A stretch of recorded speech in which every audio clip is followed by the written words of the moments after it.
Now, part of the travelling circus that follows the show around the world are an army of photographers who capture the essence of the sport through a long lens, and two of the best are with us tonight in the form of Darren Heath and Mark Thompson, and they're over there with Natalie. They are, indeed. And would you believe it, Darren and Tomo have been in the sport collectively 45 years. My goodness. But, I mean, you've seen that packed calendar for far too long than you care to remember. 27 years in the sport and 18 for you, and you've never missed a race. Yeah. That's astonishing. So do you go into these race weekends with an objective? Do you have something in mind that you need to achieve come Sunday night? I certainly do. I'm thinking sometimes maybe 2 or 3 years ahead.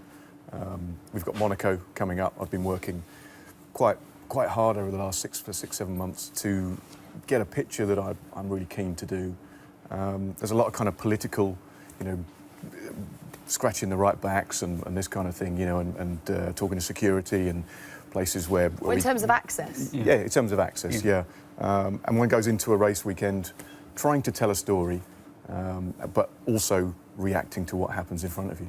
Because I'm right in thinking that you're much more sort of creative. You're more about the news. That's correct, yeah. So for you, I mean, they say a picture is worth 1,000 words. Yeah, I mean, what are the elements? Well, from my perspective, would be that I'm feeding newspapers, magazines, and websites, whereas Darren's pictures essentially are not seen immediately.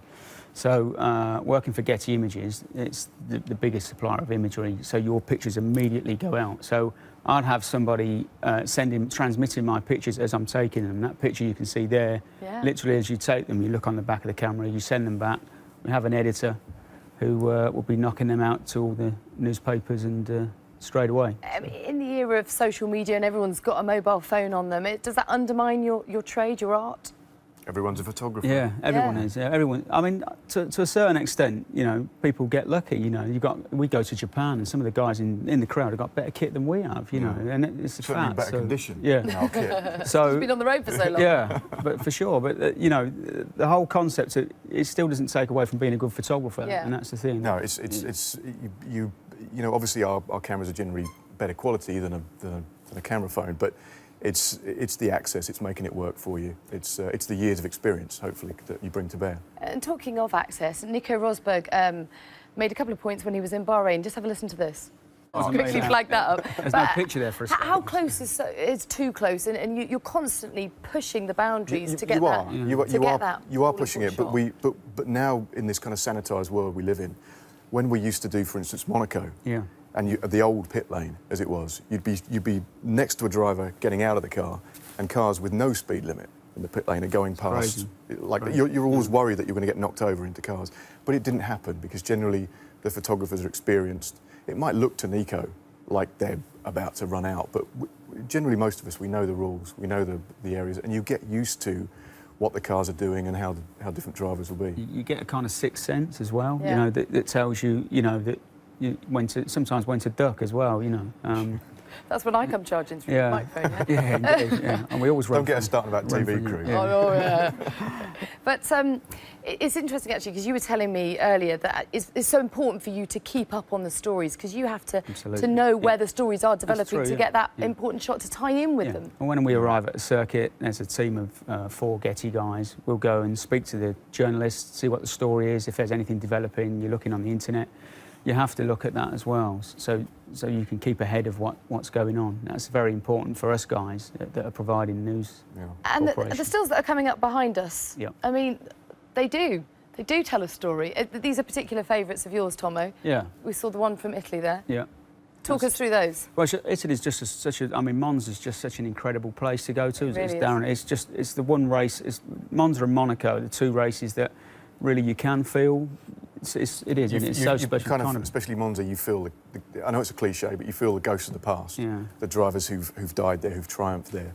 Obviously, there's the Ferrari thing, you know, but it's in a beautiful park. Yeah. I always say to people, if you're going to go to 1 race, go to Monaco. If you're going to go to 2, make sure you go to Monza. And the cool thing is they've made the podium over the track, and it just works. It's a great place to go. Yeah. And talking of stunning, look at that picture. I mean, it just sums up the moment, doesn't it? Yeah. But look at the photographers. How many people do you have to push past to get that shot? What I always like seeing is the ones who are not got cameras to their eyes and they're not doing the picture. Yeah, that's beautiful, though. I mean, you are fighting there. I mean, you're looking for an image. That's World Championship winning picture. you're looking for a defining image, and the last race of the year is won the World Championship. So you know that is something, and it's not easy because you are fighting with 70 other You feel a real photographers. pressure going into the weekend. Now, talk me through this beauty. My new book, which... Stunning. Thank you. It really is. It's heavy as well, I tell you that much. It's, Look, I've opened it on Mr. Rosberg. The guys at Art of Publishing came to me end of last year with a kind of idea for a project. Would I like to be involved?